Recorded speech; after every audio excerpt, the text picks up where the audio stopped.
Bonjour à toutes et à tous, nous y voilà, la conclusion. Après le dernier épisode qui s'est fini assez violemment, vous auriez pu penser que d'autres épisodes pouvaient être enregistrés. Mais hélas, non.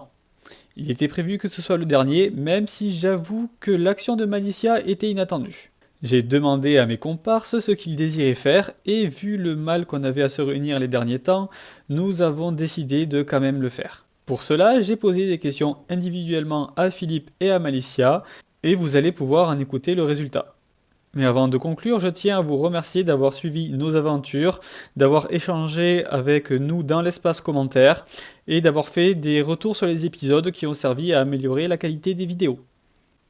Si vous avez des questions à poser directement à l'un des joueurs ou à moi, sachez qu'après la publication de cette vidéo, et pendant un mois, je recueillerai les questions que vous nous poserez en commentaire de cette vidéo, ou bien sur Twitter ou Facebook pour en faire une FAQ. N'hésitez pas à faire vos curieux et à vous adresser directement à un membre du groupe ou à moi-même. Après cette introduction, je vous laisse à la conclusion et je vous souhaite une bonne continuation holistique. Le corps de Malicia est au sol, se fait traîner par les cheveux par Salada. Philippe, tu vois cela et tu ne peux pas t'empêcher de t'interposer. Tu te dis, une qui est partie, pas deux. Tu t'avances vers Salada, tu cours vers elle et tu la prends par le bras alors qu'elle est en train de traîner Malicia et tu lui demandes de la lâcher. Tu peux voir que lorsqu'elle se retourne, ses yeux sont juste remplis de haine. Tu es tout d'un coup soulevé à un petit mètre du sol et tu as du mal à respirer. Tu comprends très vite ce qui se passe lorsque tu vois dans le dos de Salada des tentacules qui te prennent à la gorge et qui commencent à te resserrer au niveau de la gorge. Tu commences à manquer d'oxygène. Tu as un élan de lucidité en utilisant ta pierre de communication en espérant que quelqu'un dans l'entourage de Bar ait mis la main sur la sienne pour entendre ce qu'il se passe et peut-être délivrer un message. Tes yeux commencent à se fermer de plus en plus car tu manques d'oxygène. Et le visage de Salada se rapproche du tien petit à petit. Et elle t'adresse un message des plus singuliers. Écoute-moi bien, Philippe Lignac. À cause de cette traînée, mon objectif a été compromis. Je te laisse en vie pour que tu racontes au monde que Xor est mort et que sa fille va reprendre le flambeau. Raconte-leur ce qui s'est passé ici et que, contrairement à l'ancien seigneur du mal, je peux me déplacer, moi, à travers le royaume. À la suite de ces mots, tu as juste le temps d'entendre Salada qui appelle deux orques et qui leur dit de te déposer près d'un camp militaire fangien avant de t'évanouir. Malicia, toi, tu es alors amené dans une salle de torture et attaché par les extrémités sur une croix. Tu es ramené à la vie en utilisant un de tes points de destin et le calvaire alors commence pour toi. Salada a tout mis en œuvre pour te faire cracher le morceau. Elle voulait vraiment savoir ce que tu avais fait de cette dague. Ça a duré 2 jours avant de dire que tu l'as téléportée dans un endroit dont toi seul connais l'existence, histoire de bien la narguer. Hélas, ce sourire en coin lui a fait un petit peu péter les plombs et elle t'a retué. Elle t'a ensuite, une fois qu'elle s'était calmée, ramenée à la vie. Et tu as reçu un interrogatoire qui dura 2 semaines. Cet interrogatoire te fit largement souffrir, mais tu ne l'as pas lâché. Tu étais persuadé que si Salada mettait la main sur la dague, ça n'était fini. Alors qu'au bout de 2 semaines, tu commençais sérieusement à lâcher au niveau physique, ton mental tenait bon, tu as eu une idée. Pour t'accorder un petit peu de répit, c'est que tu as menti sur la destination de la dague. Tu étais persuadé que Salada était en folle de rage et voulait elle-même aller vérifier où est-ce qu'elle était. Et c'est exactement ce qu'il se fit. elle alla chercher la dague elle-même, te laissant attaché sans eau ni nourriture sur cette croix. Pendant ces 2 semaines, Philippe, tu es évidemment revenu à toi, et lorsque tu es revenu à toi, ton griffon était à tes côtés, et lorsque tu ouvris les yeux, tu étais sur son dos, en train de voler, et tu pouvais apercevoir Waldorg qui se dessinait devant toi. Arrivé à Waldorg, tu as une idée un petit peu folle, ça a été de prévenir Garen, malgré que tu aies tué le roi. Tu as voulu la jouer à qui tout double. Tu savais que si cela passait, tu avais un allié de poids, si ça ne passait pas, c'était fini de toi, et par la même occasion de Malicia. Donc à ton arrivée, tu as pu voir sa grosse épée s'arrêter à 2 doigts de ta gorge, mais il avait intercepté ta communication que tu avais fait lorsque Salada te retenait. Il avait la pierre de barre à ce moment-là. Tu lui expliquas donc ce qui était en train d'arriver à Malicia, et il décida que ton jugement serait reporté le temps du sauvetage de celle-ci. En 2 semaines, les troupes qui ont été rassemblées par Garen ont réussi à entrer dans la forteresse de Xor pour sauver Malicia et tuer Salada. Donc les troupes de Xor qui étaient pour la plupart dissoutes car Xor étant mort et Salada n'avait pas donné des signes de vie depuis quelques temps parce qu'elle était trop occupée à torturer Malicia, vous êtes rentré dans cette forteresse sans aucun mal. Vous avez aussi appris que les généraux restants n'étaient pas restés au service de Salada, que certains étaient partis de leur côté pour monter des gangs, et ainsi devenir chefs à leur tour. Malicia, ton sauvetage fut un succès. Tu as été ramené à Waldorg, et par contre Salada demeura introuvable, et une récompense fut mise sur sa tête. Philippe, toi tu fus jugé pour tes actes envers Bar, et tu fus mis en prison. Tu le savais dans ta tête que ça se passerait comme ça, donc tu étais résolu. Cela dura jusqu'au réveil de Malicia. À son réveil, elle est venue te voir dans sa cellule. Elle promit de ne pas te faire exécuter pour régicide, mais seulement de te bannir du pays, si tu l'aidais. Il fallait que tu demandes à Adathi de sceller la dague. Est-ce que tu as accepté ceci, Philippe ? Oui, évidemment, j'ai accepté. Donc tu as accepté, et tu as demandé à Adathi de l'aide, qui répondit de manière positive. Elle proposa cependant un accord. Adathi, Philippe, allait te prêter une partie de ses pouvoirs, pour sceller la dague à Malicia, car elle ne pouvait pas le faire elle-même, il fallait qu'il y ait quelqu'un qui exécute ceci. Mais en contrepartie, tu perdrais tes pouvoirs. Malicia, toi, tu deviendrais quasiment immortel, mais tu ne pourrais pas avoir de descendance. C'est-à-dire que, par quasi immortel, tu ne vieillirais pas, tu serais insensible aux maladies, aux poisons, et les seules manières de te tuer seraient soit qu'Adathi reprenne ses pouvoirs, soit que ton corps subisse des dégâts mortels. Tous les deux, vous acceptez ces choix. Oui. Pour moi, c'était un oui. Très bien. Philippe, tu fis tes adieux à Adathi après cette prière, et le rituel eut lieu. À la fin de celui-ci, qui dura bien une petite journée, Malicia, tu ne sentis aucun changement pour toi, juste tu sais que maintenant tu as toujours cette impression de rage et de haine enfouie en toi, celle qui appartenait à Xor. Tu remercias Philippe, mais tu lui demandas de quitter le pays et l'avertis que sa tête serait mise à prix dans 1 mois. Donc il avait 1 mois pour quitter le pays. Philippe, toi, tu allas retrouver Rita, qui avait, pour rappel, renoncé à ses pouvoirs de nécromancie. Tu lui as expliqué ce que tu avais fait, et que tu comptais retourner sur la terre de tes ancêtres au Birmilistan. Rita, elle décida de te suivre où que tu ailles.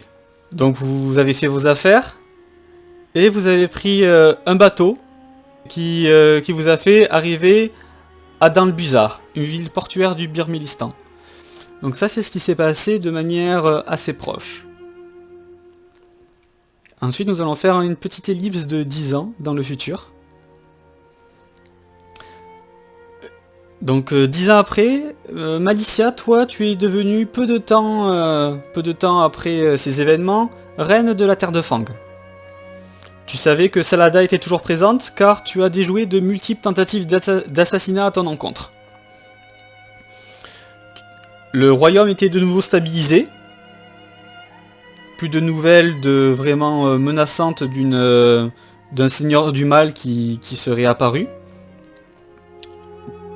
Tu t'es peut-être dit que Salada avait renoncé à ses objectifs, mais tu n'y croyais pas vraiment. Le royaume stabilisé, tu as pris la décision de chercher un parent de l'ancienne lignée royale pour lui céder le règne. Tu le trouvas, et tu décidas de partir vers une terre un peu plus gelée, dans les confins du Givre, avec pour but de rassembler les différentes tribus barbares présentes, pour leur apporter la civilisation. Tu savais que le froid était l'élément qui te convenait le plus, donc c'est tout naturellement que tu es parti là-bas, pas plus habillé que ça. Tu as laissé Garen là où il était. Tu n'as pas réussi à lui accorder ta confiance après le meurtre de Bar. D'après toi, il n'était pas assez qualifié pour être garde royal. Philippe, toi, 10 ans après, tu as eu 2 enfants. Actuellement, tu as un garçon de 5 ans et une fille de 3 ans. Est-ce que tu peux me rappeler c'est quoi leur nom, s'il te plaît? Ce sera le bon Gaspard. Et ma fille, ce sera Saphir. Au Birmélistan, tu as ouvert un restaurant. Un restaurant, je me rappelle plus de son nom, tu peux peut-être me rappeler?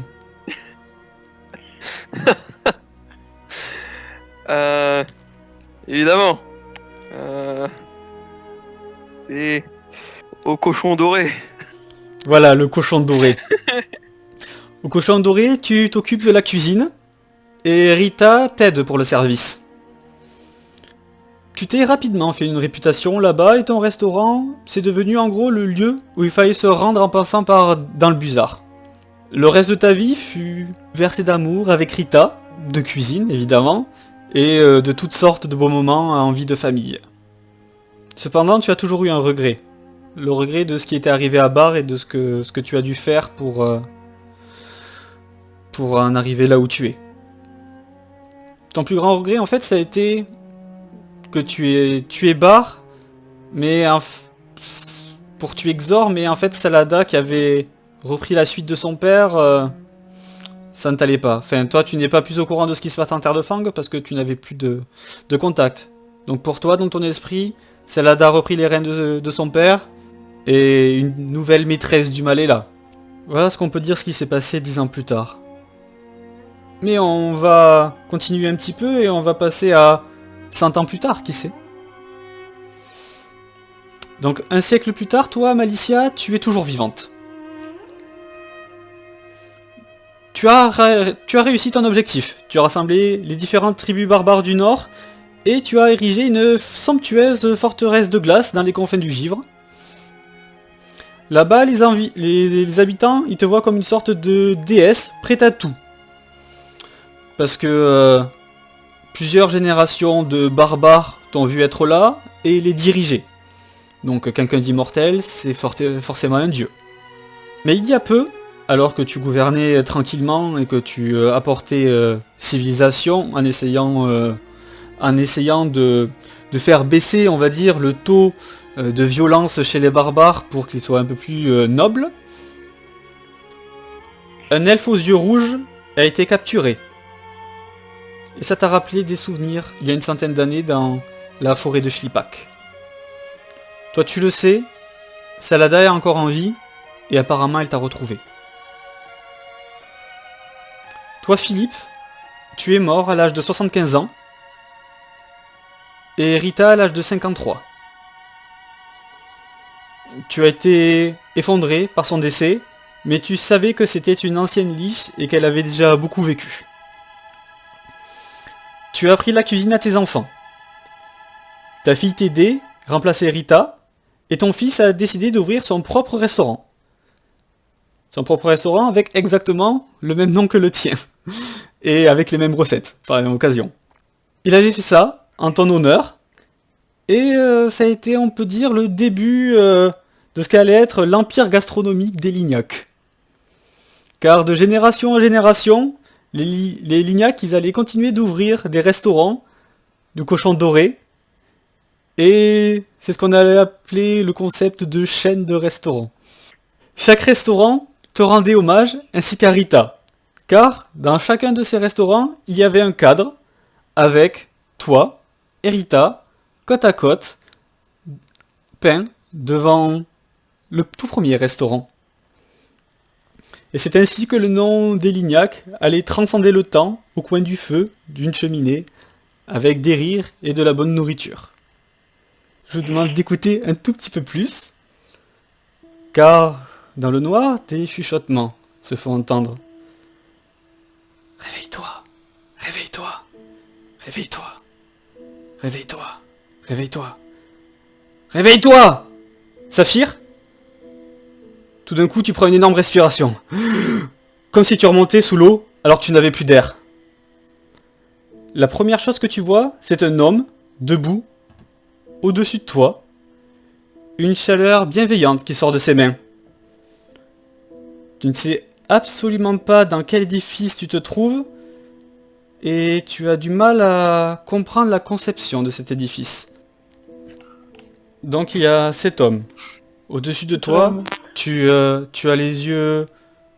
Tu ne comprends pas ce qui se passe. Et tout d'un coup, tu entends juste sa voix. Habille-toi. Habille-toi. Je n'ai que peu de temps pour t'expliquer ce qui se passe. Effectivement, quand tu te regardes, tu te vois nu dans ce qui semble être un lit. Donc tu t'habilles. Il vient vers toi. Je suis Malzar. Dans ton monde, tu as une magie nommée Point de Destin, et c'est ce qui m'a permis de t'extirper du néant. On aurait dit que tu étais perdu. Tu as maintenant un choix. Repartir dans la bonne direction et ne pas être perdu pour avoir un sommeil sans fin, ou alors m'aider dans ma quête. Qu'est-ce que tu choisis? Et quelle est ta quête?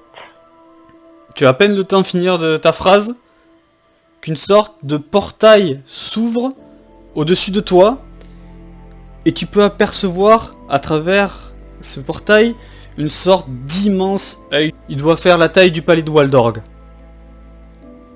Cet immense œil regarde à travers le portail. Malzar se retourne et avec une magie que tu n'as encore jamais vue, il referme le portail dans un immense bruit. Ma quête est d'empêcher qu'ils ne détruisent mon monde. Est-ce que tu vas m'aider?